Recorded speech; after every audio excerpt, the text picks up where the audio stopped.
Good afternoon, everyone. Today I am going to talk about the opportunity that I have naturally had this year to be able to mentor a new teacher, a new special education teacher, and I have gotten the opportunity to mentor her this year for the first time in my career. I've been able to do this, so it kind of goes right along with what we're required to do. So I'm excited to talk about it. So. She is a kindergarten special education teacher at my school. And like I said, this is her first year teaching, and she provides services to students with a variety of needs, obviously. She manages IEPs. My little stand is falling. Um, she manages IEPs. She collaborates closely with general education teachers throughout the day. She has been so great, much better than I was as a first year teacher. She is very caring for her students. She's organized, and she truly wants to do what is best for the students and truly wants to do the best job that she can do. She is very easy to mentor. She's always willing to ask questions. I'm not having to, flag her down for anything to teach her or show her new things. She is very eager to learn and ask a lot of questions. She, as a special education teacher, especially for a first year teacher, she is very good at developing strong relationships with her students and the families, which is very important in our line of work. She is very receptive, like I said, to feedback, and she's super eager to learn, like I said, and it's made her an incredible colleague to be able to work with. I have the opportunity to be right across from her in the hallway, and so that's been really great. However, as a first year teacher, she is still developing the confidence. The stand is falling again.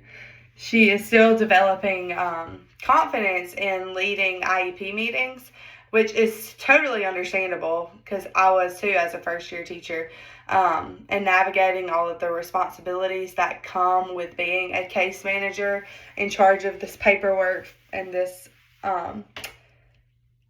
paperwork that has laws surrounded by it and needs to be confidential. So all the responsibilities that come with being a case manager. So one of the main contextual challenges that we identified is her confidence and her ability to be able to lead IEP meetings effectively. She expressed to me after her first meeting that she was feeling kind of overwhelmed during the meeting, especially when trying to manage like all of the team members at the table, being able to present the data clearly and what she should say, and being able to respond to parent concerns in that moment. Because you never know what a parent's going to say. So it's very understanding that she feels a little bit overwhelmed from that. She also shared that she was kind of unsure about the structure of the meeting, even after me giving her an agenda. We reflected, and we should have probably practiced together, so I'll know this next time as a mentor teacher, to give her to do like a mock practice with her or whoever that may be. But she just wanted to know how she keeps it flowing professional and organized, in an organized way, because she felt like at times she was just going through the paperwork instead of being able to truly lead the meeting. Another challenge was explaining the student data and goals in a way that parents could easily understand. And this is so, sometimes it's hard to break these things down to parents to make sure that they're understanding what we say. And so she wanted to make sure that she was saying the right things and covering all of the required components. But this sometimes caused her to feel nervous or second guess herself. Also, she struggled with facilitating the conversations, especially when parents had concerns or when the discussions went off track, like I said. So she said this impacted her confidence and made it a little bit more difficult for her to take on the leadership role during the meeting, which is totally understandable. These challenges are important because leading an effective IEP meeting is critical to making sure the students are receiving the appropriate services and that the families feel involved and they feel informed and supported in the process. So to support her, I worked with her across several sessions over time, and luckily, like I said, this naturally aligns with this assignment. So our first session, we focused on, of course, I've been trying to build her trust, because one thing that I've learned throughout this year getting my specialist in teacher leadership is that is the number one thing, is to be able to build trust and develop relationships with these people.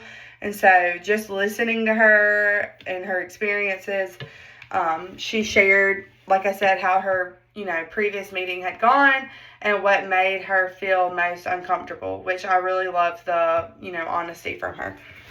I'm on the floor. So I asked guiding questions, and I helped her reflect on what was going well for her, not just what was going bad, and what she wanted to improve. Of course, I intentionally did not want to overwhelm her with solutions, at this stage, but instead focused on understanding her needs and building a foundation, to support her. So next time we spoke, we focused on the structure of the IEP meeting. I walked her through how the flow of meetings go when I am leading a meeting, including the introductions, always starting off with parent input, making sure everyone has the documents, the parental rights, reviewing the present levels, discussing goals, accommodations, all those things, and closing the meeting. We talked about specific language that she could use to make herself feel more confident when leading different parts of the meeting. I shared examples, and I modeled, how to clearly explain the student data and goals in a way that parents could easily understand. And I showed her the different tools that are already there for her in our different programs, as far as data goes, and the school-wide programs that we use to track student progress that we like to input into our IEPs. And so I showed her where there is actually a parent form where you can print off, and it explains it to parent in simpler terms. We also discussed strategies for keeping the meeting on track and maintaining a professional tone while still supporting and being responsive to parents, because we don't want to be out there having meetings for over an hour, especially if it's just a good meeting of regular annual review, and you don't think there's going to be any issues. And I told her, the flow, like I said earlier, and how to conduct those in a timely manner, and, keeping everyone on track and setting that tone at the beginning of the meeting, going through, I always like to say in my meetings, what order of how we're going to talk, what order of events that are going to go, who's going to talk, and when. And so I just gave her some different strategies on how to do that. So in the last time we talked, I actually joined her for one of her IEP meetings to support her in real time. This was super fun because someone did this for me when I was first starting out. And so I wanted to, spread that love to the person I was leading. And so during this meeting, she took the lead, but I was there to help guide the flow when needed, and step in if I could see that she was becoming unsure. And so I helped guide the flow of the meeting, and she said that really helped her. This gave her the opportunity to practice in a real setting while also still feeling supported. After the meeting, of course, we debriefed together, and we talked through what went well and what she could improve on. And so I'm not going to go into all the details on what she could improve on, but I was just honest with her because I built that trust at this time. And so, she kind of jumped into some things really fast into the meeting that she could have, it could have flowed a little bit easier, so the parent could understand it better. But luckily we had a really good parent in the meeting, and so she was super, she knew that she was first year teacher, and we love when parents are responsive to that. So this was, a good moment that we had after the meeting, because she was able to see that she could successfully lead a meeting, and it helped build her confidence significantly. Just by having someone give her feedback, I think helped boost her confidence. the last time that we met, I think I said that earlier, but actually, the last time that we met, we continued focusing and reflecting on her growth and, being able to refine her communication and leadership during meetings, because she said that was just her biggest weakness, she felt like, at this moment. So I feel like at this point she's more organized, more confident, and able to lead discussions more independently. So she has, taken full ownership of her IEP meetings, which I'm so happy about, because, I have my own IEP meetings, and I've actually taken over some of the students on her caseload, and I've become case manager just to, take that off of her a little bit, because she did have a full load. And so I've been able to do that for her, and she joins me sometimes when she can. The bad thing is that she's half day at our school and she's half day at another school, so it's hard to really find that time. And so I just saw that if I take, ownership of some of her students and become the case manager, that would help her not feel as overwhelmed. But I've shifted in more of a supportive role, rather than a guiding role. And so I feel like she is fully ready she's going to kill it next year. So one principle of Knowles theory is that adults are self-directed learners, and I agree with this wholeheartedly. I applied this by allowing her to identify her own areas of need, specifically her desire to improve leading in IEP meetings, instead of just telling her what she needs to work on, because no one wants to be told what to do, but being guided and, supporting her and letting her set her own goals and choosing the strategies that she felt comfortable implementing, I feel like this increased her ownership of learning the process. So another principle that we've learned is that adults learn best through experience. So, of course, I incorporated this by providing opportunities for real practice, such as role-playing parts of the IEP meetings and also supporting her during the actual meeting. So being able to apply what she learned in a real situation rather than just talking about it helped build her confidence and also strengthen her skills.